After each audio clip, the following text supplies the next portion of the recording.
Chosen one. What I'm about to reveal to you will fundamentally shift your understanding of every attack you've endured, every battle you've survived, every war waged against your existence, because what they thought was a personal vendetta against you, what they believed was a calculated campaign to destroy you, what they assumed was a strategic assault on your life, was actually something far more catastrophic for them than they could have possibly imagined. They declared war on you. But in declaring war on you, they accidentally declared war on God. And that miscalculation, that monumental error in judgment, that fatal mistake of identifying the wrong enemy, is about to cost them everything.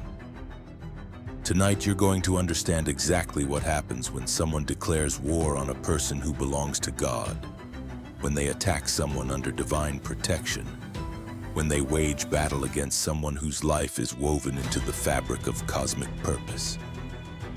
You're going to see why their declaration of war against you became their declaration of war against forces they cannot comprehend, powers they cannot defeat, a divine army they cannot overcome. You're going to witness what divine retaliation looks like when it's executed with perfect precision, devastating force, and absolute finality.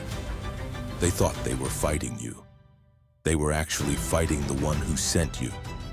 They thought they were attacking your life. They were actually attacking divine purpose. They thought they were warring against your destiny. They were actually warring against cosmic will.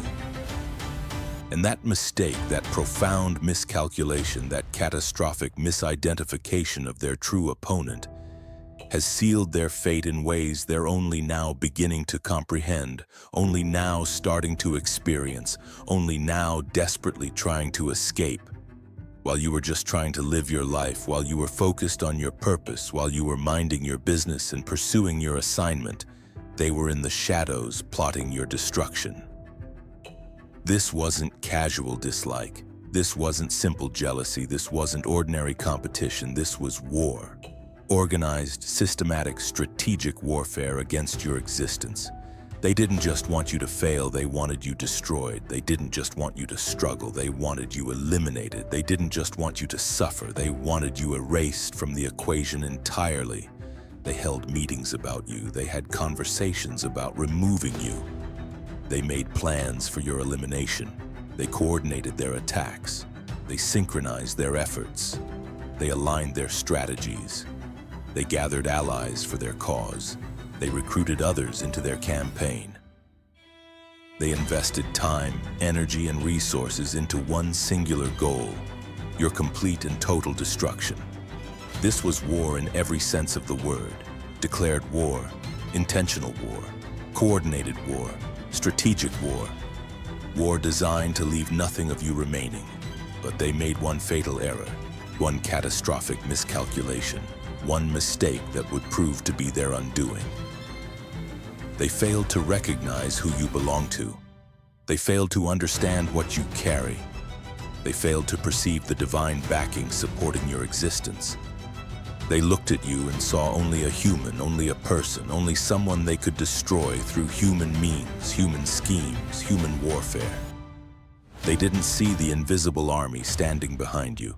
They didn't perceive the divine forces defending you. They didn't recognize the supernatural protection surrounding you. So they declared war. They drew their lines.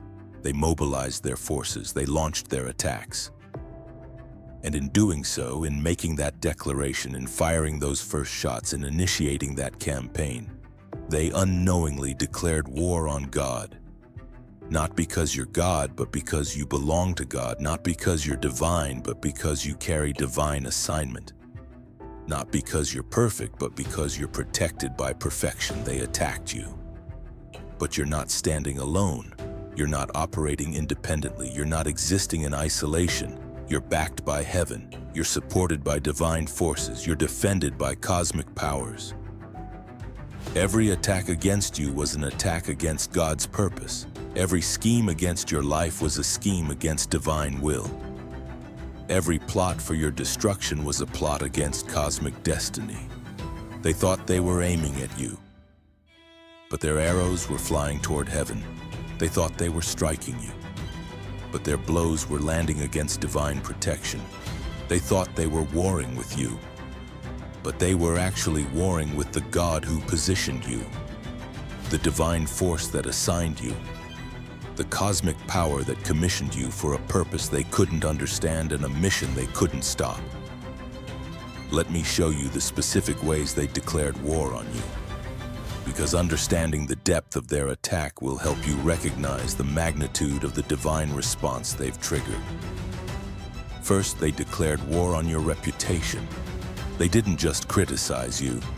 They launched a systematic campaign to destroy your name, to demolish your character, to annihilate your standing in every circle you occupied. They spread lies with strategic precision. They manufactured stories with calculated malice. They created narratives designed to turn everyone against you. They weaponized whispers. They monetized gossip.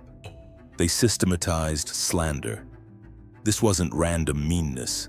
This was organized character assassination. They had talking points about you. They had agreed upon narratives. They coordinated their stories to ensure consistency, to create the illusion of multiple independent witnesses all saying the same things about you. They wanted your name destroyed so thoroughly that even after they finished with you, even if you survived their other attacks, your reputation would be so damaged that you could never recover, never rebuild, never rise again. But in declaring war on your reputation, they declared war on the God who gave you that name, who established your identity, who determined your character before you were born. Your reputation isn't just about you. It's about what God is doing through you. Your name carries weight because of the assignment attached to it. Your character matters because of the purpose it serves. When they attacked your reputation, they attacked the divine branding on your life. And God takes that personally. Second, they declared war on your peace. They didn't just want you stressed, they wanted you destroyed mentally, demolished emotionally, annihilated psychologically. They created chaos specifically designed to shatter your stability. They manufactured confusion intentionally crafted to break your clarity. They orchestrated circumstances calculated to destroy your sanity. They worked to ensure you couldn't sleep, couldn't rest, couldn't find a moment of calm in the storm they created around you. They wanted you tormented day and night. They wanted your mind racing with anxiety. They wanted your heart pounding with fear. They wanted your body shaking with stress. They created an environment of perpetual crisis, constant emergency, unending threat. This was psychological warfare at its most malicious, mental assault at its most strategic, emotional terrorism at its most calculated. They wanted you broken not just externally but internally, not just in your circumstances but in your consciousness, not just in your situation but in your soul. But in declaring war on your peace, they declared war on the God who is called the Prince of Peace, who promises peace that surpasses understanding, who provides rest for the weary. Your peace isn't just a personality trait, it's a divine gift. Your calm isn't just temperament, it's supernatural provision. Your stability isn't just genetics, it's grace.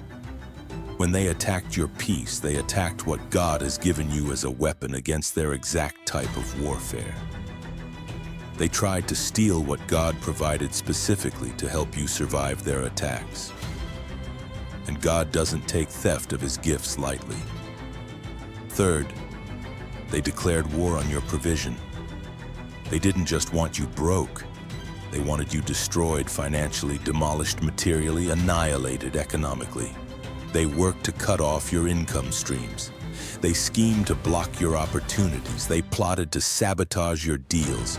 They coordinated efforts to ensure money dried up, resources disappeared, provision evaporated. They wanted you desperate, dependent, defeated by lack. They attacked your finances with precision. They knew that money means options, that resources mean freedom, that provision means mobility. They wanted you trapped by poverty, imprisoned by lack, controlled through deprivation. This wasn't just hoping you'd struggle. This was actively working to ensure you couldn't survive financially, couldn't maintain your lifestyle, couldn't support yourself or your family. They wanted you broken by the very practical reality of having no money, no resources, no means of survival. But in declaring war on your provision, they declared war on the God who owns the cattle on 1,000 hills, who provides for the birds of the air, who ensures his children never beg for bread. Your provision doesn't come from human sources alone. Your supply isn't dependent on earthly systems exclusively. Your resources aren't limited to material channels only. When they attacked your provision, they attacked the supply line that flows from heaven, the resource channel that operates outside human control, the provision system that functions beyond earthly manipulation. They tried to starve someone God is committed to feed, and God keeps his commitments. Fourth, they declared war on your relationships. They didn't just want you lonely. They wanted you isolated completely, abandoned totally, cut off entirely. They worked to turn your friends against you. They schemed to separate you from family. They plotted to destroy your romantic connections. They whispered in ears, planted seeds of doubt, created suspicion where trust existed, manufactured conflict where peace prevailed. They wanted you utterly alone, completely isolated, totally abandoned. They understood the power of isolation. They knew that people without community are vulnerable, that individuals without support system are weak, that humans without connection are manageable. So they systematically destroyed your relationships, methodically severed your connections, strategically eliminated your support network. This was social warfare, relational terrorism, connection assassination. They wanted you so alone that when their final attacks came, you'd have no one to call, no one to help, no one to care. But in declaring war on your relationships, they declared war on the God who says he sets the lonely in families, who promises to never leave nor forsake, who declares that when father and mother forsake you, he will take you up. Your relationships aren't just human connections. They're divine orchestrations. Your friendships aren't just social bonds, they're spiritual assignments. Your family isn't just biological, it's purposeful. When they attacked your relationships, they attacked the divine networking that supports your mission, the cosmic connections that strengthen your assignment, the heavenly relationships that sustain your purpose. And God defends his orchestrations. Fifth, they declared war on your future. They didn't just want your present disrupted, they wanted your destiny destroyed, your potential eliminated, your future annihilated. They worked to close doors you were meant to walk through. They schemed to block paths you were meant to travel. They plotted to sabotage opportunities you were meant to receive. They wanted your future so damaged, so derailed, so demolished that even if you survived their attacks on your present, you'd have no tomorrow worth living, no destiny worth pursuing, no future worth fighting for. They tried to kill your dreams before they could manifest. They attempted to abort your vision before it could birth. They worked to strangle your purpose before it could breathe. This was future warfare, destiny terrorism, purpose assassination. They wanted not just to hurt you now, but to ensure you had no hope for later, no possibility for tomorrow, no prospect for what comes next. They wanted your future as dead as they hoped to make your present. But in declaring war on your future, they declared war on the God who knows the plans he has for you, who declares the end from the beginning, who established your destiny before you were born. Your future isn't determined by human opposition. Your destiny isn't decided by earthly attacks. Your purpose isn't controlled by mortal schemes. When they attacked your future, they attacked what God has already established, what divine will has already decreed, what cosmic purpose has already sealed. They tried to change what God has already determined. And God's determinations are unchangeable. Now let me show you what happens when war is accidentally declared on God, because understanding the divine response will help you recognize what's happening to your enemies right now. First, God responds with perfect intelligence. Humans fight with limited information. They see part of the picture, they understand some of the variables, they perceive a portion of reality. But God sees everything. God knows everything. God understands everything. Every hidden motive, every secret plan, every private conversation, every whispered scheme. When they declared war on God by attacking you, they revealed themselves completely to an enemy who already knew everything about them, but who they knew nothing about. God knows their weaknesses. God sees their vulnerabilities. God perceives their breaking points. God understands exactly how to dismantle them, exactly where to strike them, exactly when to execute judgment. They're fighting blind against an opponent who sees everything. They're warring ignorant against an enemy who knows all. They're battling confused against a force that understands completely. This intelligence gap is devastating for them. Every move they make is anticipated. Every attack they launch is expected. Every scheme they craft is already countered before they execute it. They thought they had the element of surprise. They believed they controlled the narrative. They assumed they determined the battleground. But they were wrong. God has been 10 steps ahead from the beginning. Their surprise attacks weren't surprises. Their secret schemes weren't secret. Their hidden plots weren't hidden. God saw everything before they thought it, knew everything before they planned it, understood everything before they executed it. Second, God responds with infinite resources. Humans fight with limited ammunition. They run out of money. They exhaust their energy. They deplete their support. But God has unlimited resources, infinite power, endless provision, boundless strength. When they declared war on God, they declared war on someone who cannot be outlasted, cannot be outspent, cannot be out-resourced.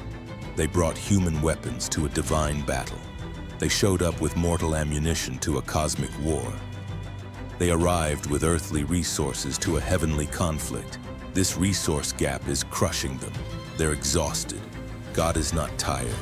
They're depleted. God is still full.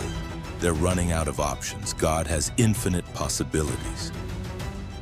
Every attack they launch costs them. Every scheme they execute drains them. Every plot they pursue exhausts them. But God's resources never diminish. God's power never decreases. God's ability never lessens. They're fighting a war of attrition against an enemy who cannot be worn down, cannot be tired out, cannot be depleted. They're discovering that you can't bankrupt heaven. You can't exhaust divine energy. You can't drain cosmic power. They spent everything they had attacking you, and they barely scratched the surface of the protection surrounding you. Meanwhile, God hasn't even fully engaged yet. The angels haven't been given full authorization. The divine forces haven't been released completely. The cosmic powers haven't been unleashed entirely. What they're experiencing now is just the beginning of God's response, and they're already breaking. Third, God responds with precise strategy. Humans fight with crude tactics. They use blunt instruments. They employ obvious methods. They execute predictable patterns. But God fights with surgical precision, divine strategy, cosmic calculation. Every move carefully planned, every strike perfectly timed, every attack precisely targeted. When they declared war on God, they declared war on the ultimate strategist, the supreme tactician, the perfect planner. God's strategy is devastating in its precision. He doesn't waste moves. He doesn't miss opportunities. He doesn't make mistakes. Every action serves multiple purposes. Every strike accomplishes several objectives. Every move advances numerous goals. God is dismantling them systematically, methodically, comprehensively. Not with chaos, but with order. Not with randomness, but with intention. Not with luck, but with design. They're experiencing attacks that seem to come from nowhere, but are actually coming from everywhere. Problems that appear random, but are actually coordinated. Difficulties that look coincidental, but are actually orchestrated. This is divine strategy in action. This is cosmic tactics being deployed. This is heavenly warfare being waged. And they're completely overwhelmed. They can't identify the pattern. They can't predict the next strike. They can't defend against what they can't perceive coming. Fourth, God responds with supernatural power. Humans fight with natural weapons, physical force, material resources, earthly power, but God fights with supernatural authority, divine might, cosmic force. When they declared war on God, they brought bullets to a spiritual battle. They showed up with swords to a supernatural war. They arrived with human weapons to a divine conflict, and their weapons are useless against the power being deployed against them. They're experiencing things they can't explain, circumstances they can't rationalize, events they can't understand. Their money disappears without clear cause. Their health declines without medical explanation. Their relationships collapse without obvious reason. Their opportunities evaporate without logical basis. This is supernatural power dismantling natural structures. This is divine force demolishing earthly foundations. This is cosmic might destroying human constructions. They're trying to fight with logic against the illogical, with reason against the supernatural, with understanding against the mysterious. And they're losing catastrophically because you can't logic your way out of divine judgment. You can't reason your way through supernatural correction. You can't understand your way around cosmic justice. They declared war on power beyond their comprehension, and that power is responding in ways they cannot combat, cannot defend against, cannot escape. Fifth, God responds with absolute authority.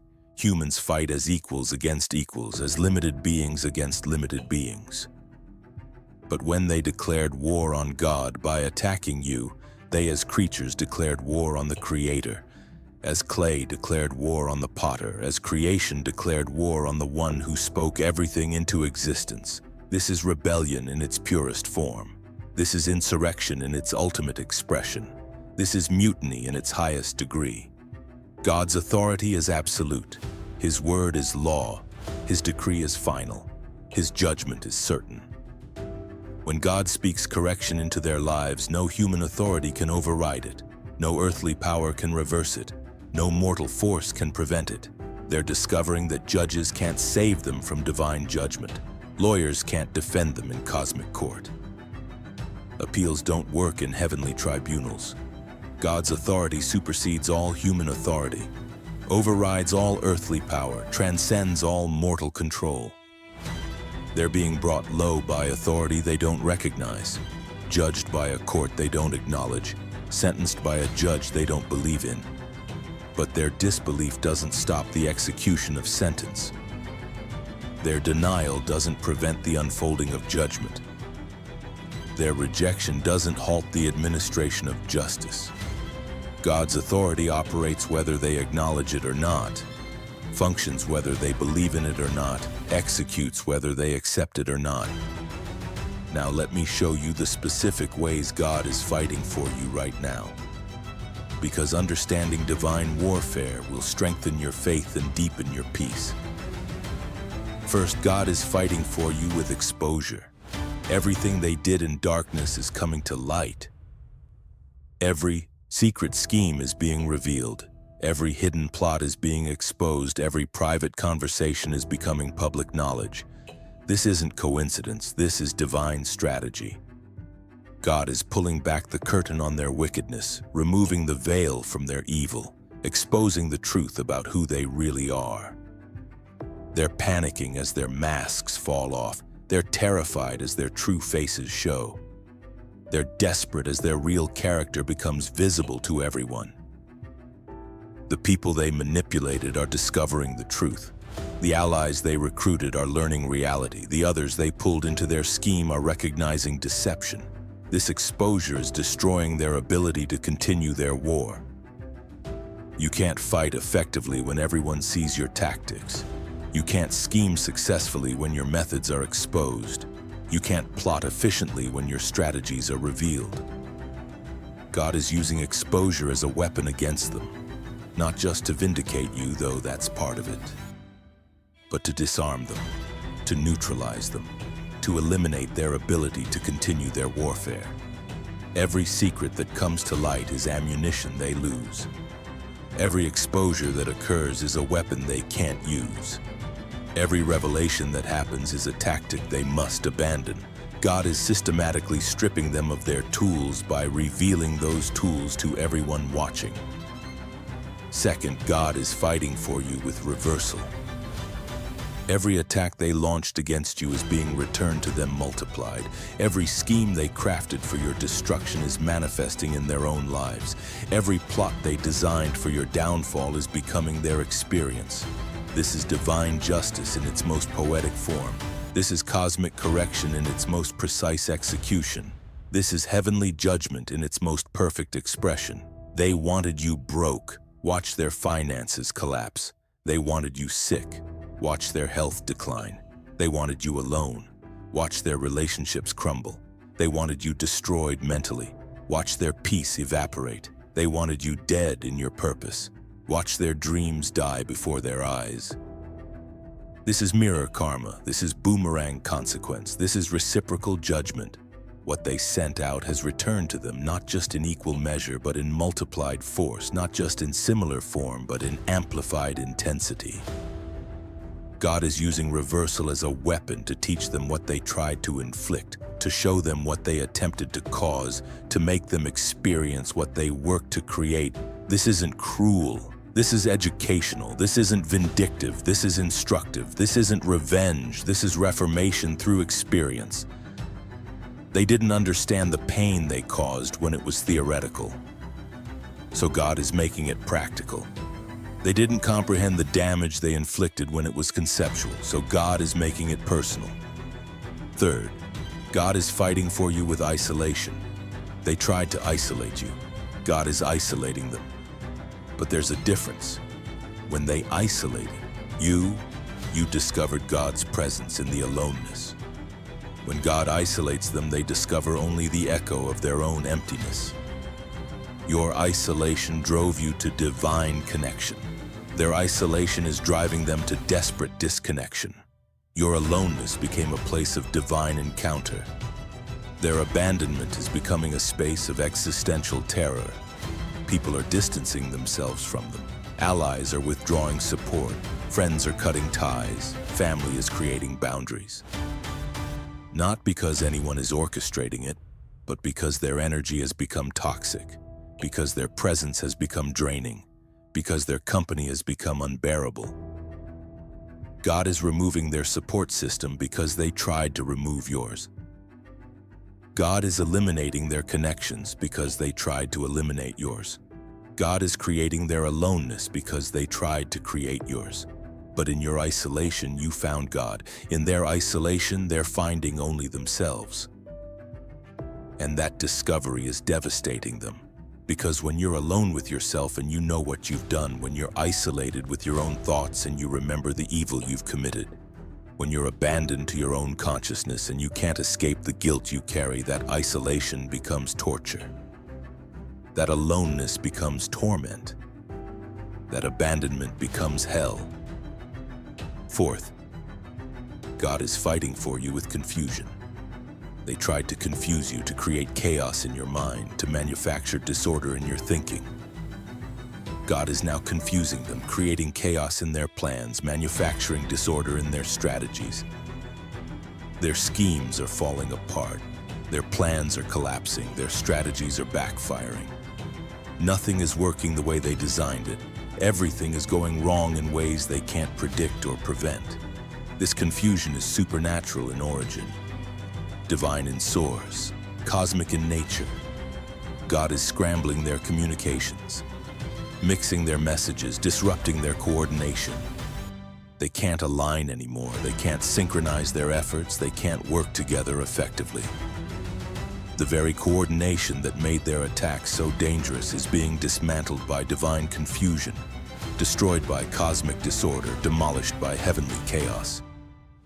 They're turning on each other, blaming one another, fighting among themselves. The coalition they built against you is crumbling from internal conflict. The alliance they formed for your destruction is dissolving through mutual distrust. The partnership they created for your elimination is ending in mutual betrayal. God is using confusion to divide them, to weaken them, to destroy them from within. Fifth, God is fighting for you with acceleration. They wanted to delay your destiny. God is accelerating your elevation. They wanted to slow your progress. God is speeding your advancement. They wanted to prevent your arrival. God is rushing your emergence. Everything they tried to stop is happening faster than ever. Everything they worked to prevent is manifesting more quickly than expected. Everything they schemed to eliminate is arriving sooner than anticipated. You're being promoted while they're being demoted. You're being elevated while they're being humbled. You're being blessed while they're being corrected. And the speed of this is devastating them. They can't adjust fast enough to your rapid rise. They can't respond quickly enough to your swift elevation. They can't adapt effectively enough to your accelerated breakthrough. God is moving you forward so fast they can't keep up, promoting you so quickly they can't block it, blessing you so rapidly they can't prevent it. This acceleration is divine compensation for the delays they created. This speed is cosmic correction for the obstacles they placed. This rapidity is heavenly justice for the time they stole. God is giving you back everything they tried to take, but not slowly over years. Quickly in months, not gradually over decades. Suddenly in weeks, not eventually someday, immediately right now. Let me tell you what's happening to them right now as they experience divine warfare. First, they're experiencing supernatural fear. Not normal anxiety, not regular worry, not ordinary concern, but supernatural terror that grips them at a level they can't explain, can't rationalize, can't understand. This is the fear of God manifesting in their consciousness, the awareness that they've offended power beyond their comprehension, the recognition that they've made an enemy they cannot defeat. They wake up terrified. They go to sleep panicked. They live in constant state of dread. This isn't paranoia they can medicate away. This isn't anxiety they can therapy through. This isn't fear they can positive think past. This is supernatural terror implanted in their souls by the very God they've declared war on. This is divine fear working to bring them to recognition, to push them to repentance, to drive them to acknowledgement of what they've done and who they've actually been fighting. Second, they're experiencing supernatural pressure. Weight on their chest that won't lift, burden on their mind that won't ease, heaviness in their spirit that won't lighten. This is the pressure of divine displeasure, the weight of cosmic correction, the burden of heavenly judgment. God is pressing on them, weighing them down, burdening them with the reality of their actions and the severity of their offense. They can't breathe freely. They can't rest easily. They can't move comfortably. This pressure follows them everywhere. It's present in their mornings and intensified in their nights. It accompanies them to work and haunts them at home. They can't escape it because it's not external. It's internal. It's not circumstantial. It's spiritual. It's not material. It's supernatural. God has placed this pressure on them, and only God can remove it. Third, they're experiencing supernatural resistance. Everything is hard now. Nothing flows. Every task requires enormous effort. Every goal seems impossibly difficult. Every objective feels frustratingly distant. This is divine resistance against their progress, cosmic opposition to their advancement, heavenly blockage of their elevation. God is making everything difficult for them because they tried to make everything difficult for you. Doors that should open stay closed. Opportunities that should manifest disappear. Connections that should help become obstacles. This resistance is comprehensive, touching every area of their life, affecting every dimension of their existence, impacting every aspect of their world. God has set himself against their progress because they set themselves against yours. God has opposed their elevation because they opposed yours. God has blocked their advancement because they work to block yours. Fourth, they're experiencing supernatural loss. Not just normal setbacks, not regular difficulties, not ordinary challenges, but supernatural removal of things they thought were secure, permanent, unchangeable. Relationships dissolving that seemed unbreakable. Finances evaporating that seemed stable. Health declining that seemed solid. Positions ending that seemed permanent.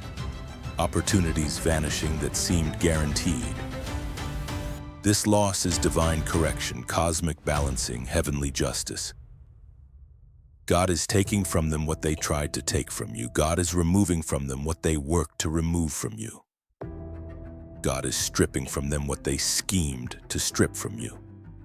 Not because God is petty, but because God is just. Not because God is vindictive, but because God is righteous. Not because God is cruel, but because God is fair. Fifth, they're experiencing supernatural regret. Remorse so deep it's physical. Guilt so heavy it's tangible.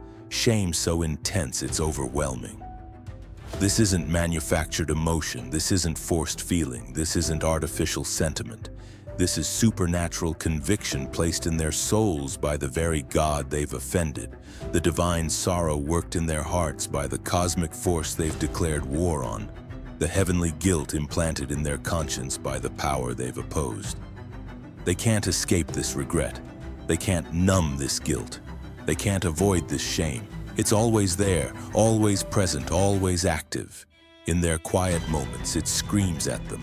In their busy moments, it whispers to them. In their peaceful moments, it torments them. God is using regret to bring them to recognition, guilt to drive them to repentance, shame to push them to change. Now let me tell you what your role is in all of this, because understanding your position will bring you peace. Your role is not to fight. God is fighting for you. Your role is not to scheme. God is strategizing for you. Your role is not to seek revenge. God is executing justice for you. Your role is to stand still and watch the salvation of the Lord, to remain calm and observe divine deliverance, to stay peaceful and witness cosmic vindication. You don't need to defend yourself. God is your defense. You don't need to vindicate yourself. God is your vindication. You don't need to fight your battles. God is your warrior. They declared war on you.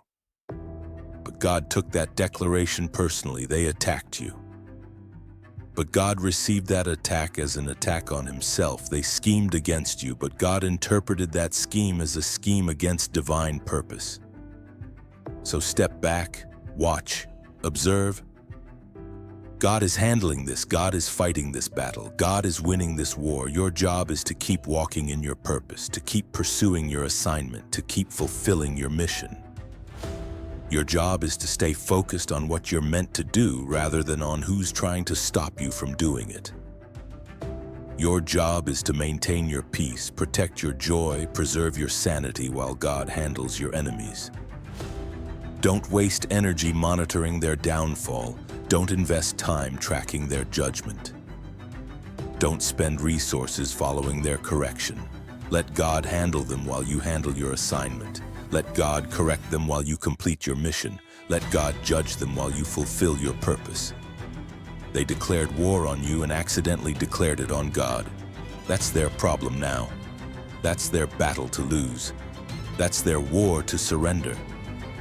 Here's what I want you to understand about the end of this story.